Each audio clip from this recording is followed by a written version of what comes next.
Dek, kalau untuk stroke mah yang diperhatiin itu ini sebutnya saraf kaki ya.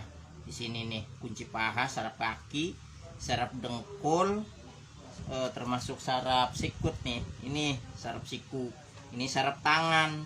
Jadi ini yang paling penting. Cuman pusatnya kan ini saraf otak. Ini saraf pelipis. Meninggal om.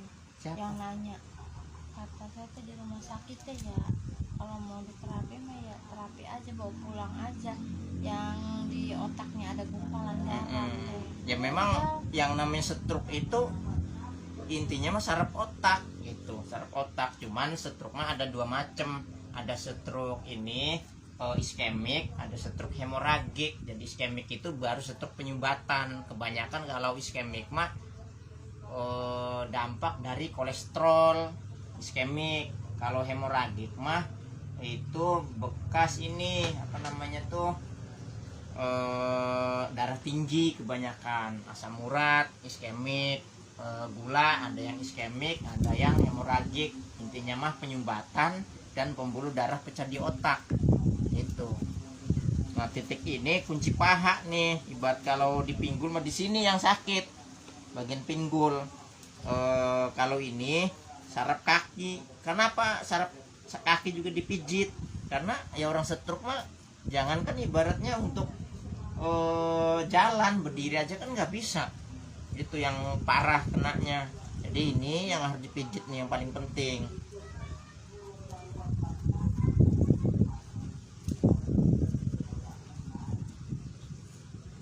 Waktu sebelum saya apa namanya belajar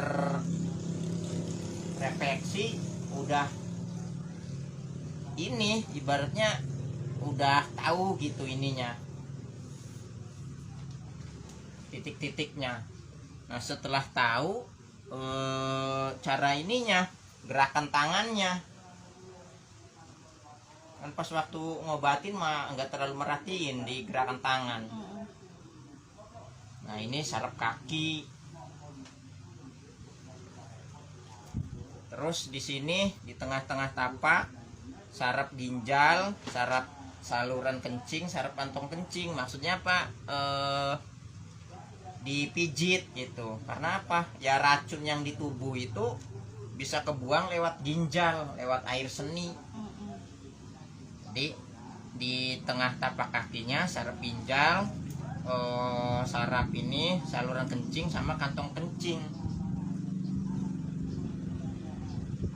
Terus di sini saraf dengkul, saraf siku.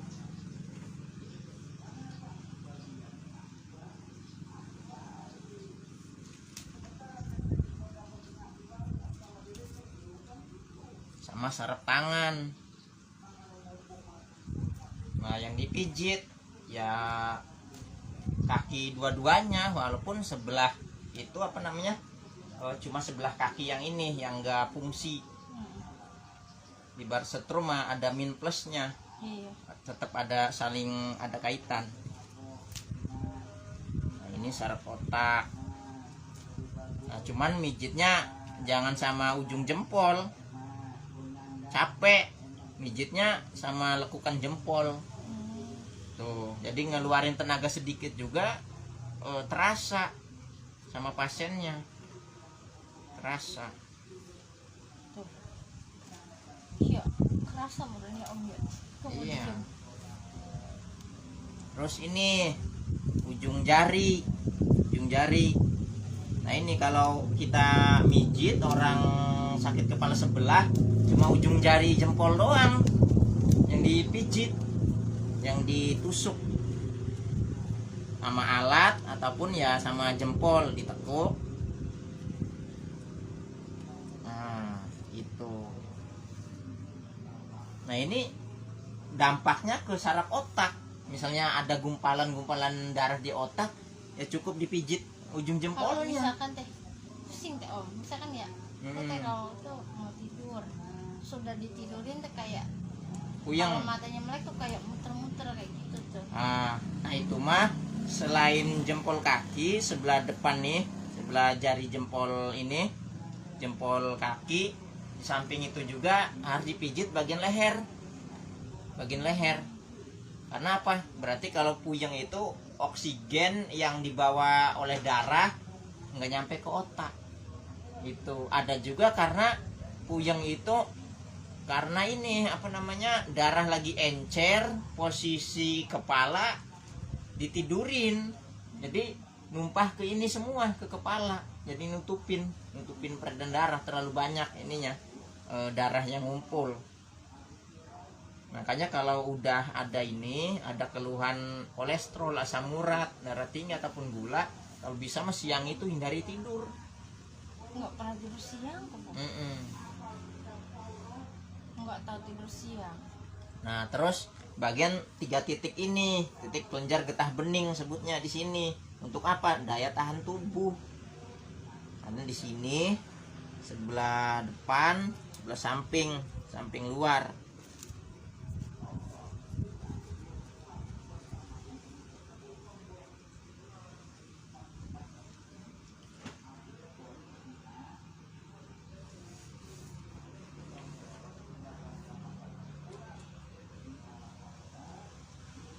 Nih kalau udah diurut kayak gini, udah tidur teh. Ngoroknya full. Ada motor masuk gak berisik, dia tidur be merem. Ini kayaknya apa? Nyenyak banget. Nyenyak kayaknya ya. Ya enteng murunan ke om ya. Nah kalau yang udah tenaga begini, memang di samping pijit saraf, tapak kaki, pijit badan juga nggak apa-apa dipijit. Tapi kalau belum bisa gerak, jangan coba-coba dipijit, karena bahaya itu di saraf-sarafnya, bahaya. Kadang yang nggak bisa gerak sama sekali itu pembuluh darahnya masih belum pecah, dihantam pijit bisa pecah.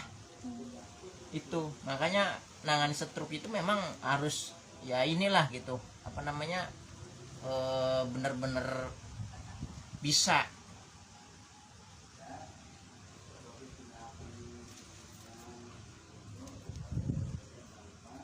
Nah waktu wabah darus kan ini darahnya 220 pedarus tuh, tapi kan nggak diimpus, nggak diobatin ini kan. Kenapa? Udah bahal obat, kelamaan minum obat kimia. Obat kimia terus. Makanya dihantamnya sama herbal. Sama abadarus juga, baru dipijit tapak kaki, jaga pantangan, sama ini, sama apa, herbal. Refleksi, herbal, sama ini, jadi jaga pantangan. Cuma pas udah 2 hari tuh langsung ada tenaga, jadi nggak dilatih lagi, langsung ini, langsung bisa jalan. Karena belum ke pembuluh darah di otaknya belum parah. Sama itu juga nggak bisa duduk. Itu pertamanya pas 2 hari, kata kita 3 hari di ini lagi, di apa, dikontrol. Baru 2 hari minta dikontrol, udah bisa keluar dari kamar. Nah kalau udah selesai ya pijitnya. Nah jadi titik ini ginjal, saluran kencing, kantong kencing, titik saraf kunci paha, saraf kaki, saraf dengkul, saraf siku di sini nih 1 titik. Terus saraf tangan. Kalau ini udah, berarti tinggal apa namanya, saraf otak sama pelipis. Ini di depan ini, jempol bagian depan sama. Terus sih untuk rahangnya sih mulutnya deh, kalau makan kan susah ngebukanya kadang-kadang. Rahang itu memang butuh latihan tenaga badan. Nanti naik tenaga tuh, bisa ngebuka. Ibarat apa namanya, kalau otot mah masih kaku, otot, karena kakunya itu darahnya masih beku. Makanya kenapa siang itu nggak boleh tidur. Tidurnya ya malam. Tapi kadang kan normal. Tabrak angin ada ngantuk-ngantuk.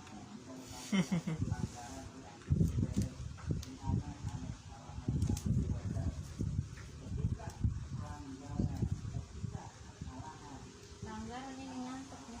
Jadi kalau udah pijit begini, lihat kondisi pasien. Kondisinya seperti apa, tes tenaganya. Jadi cara ngetes tenaga itu kaki dipegang tapak kaki sama dengkul, suruh ngedupak. Nanti saya kalau bisa ngurut nggak jualan ya. Ngurusin yang itu aja ya, ngurusin. Nih, bisa ngedupak enggak? Kalau belum bisa, nah ini caranya dilenturin dulu. Nah, berapa menit? Paling 3 sampai 4 menit. Nah, gini. Dilentur-lenturin. Ini. Kalau udah dilatih pelenturan, biasanya jangka 3 hari itu nongol tenaga. Kalau udah nongol tenaga baru suruh ngedupak. Coba dupak. Tuh. Nah, tambah hari tambah kuat. Tambah hari. Nah, kalau udah kuat biasanya 7 hari sampai setengah bulan. Nggak usah dilatih berdiri. Kalau udah ngedupaknya udah kuat, berarti berdiri udah kuat. Gitu cara ininya, apa namanya tuh, ngetes tenaganya. Nggak usah langsung dilatih berdiri, nggak usah. Dorong.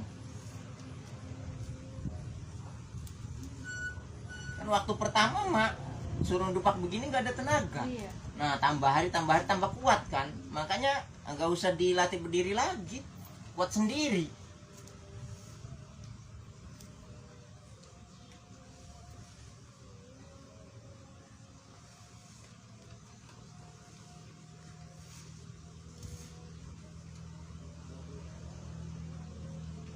Nah, misalnya udah berjalan 1 minggu, lamanya setengah bulan.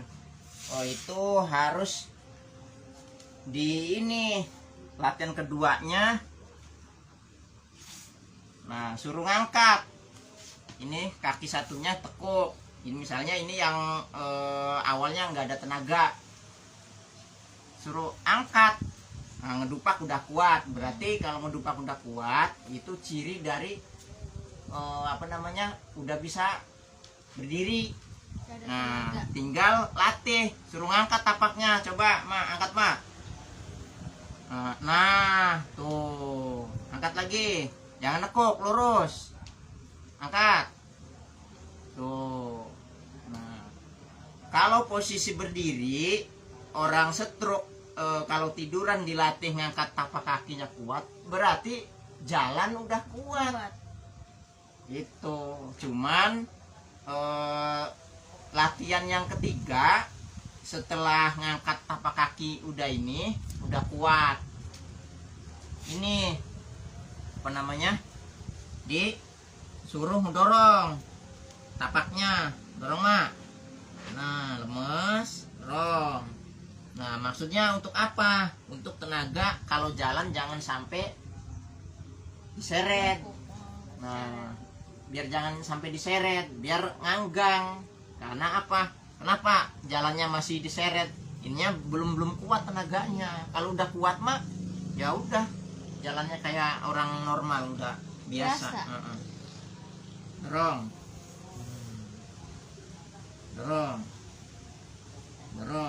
Nah, ini bisa dilatih sambil berdiri juga bisa.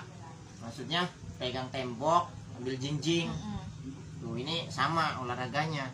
Bahkan bisa dibilang kuat latihan ini, apa namanya, ngedupak ataupun jinjing. Kalau yang tadinya nggak ada tenaga, kuat ngangkat ngangkat badan kaki 2, terus kaki 1. yang gak kuatnya nih bisa ngangkat badan, berarti ya udah full tenaganya. Dorong, dorong, dorong. Nah misalnya kaki kanan nih, waktu pertama kan kaki kanan misalnya yang nggak ada tenaga. Nah pas latihan kayak begini dipraktekin sambil berdiri juga bisa gitu.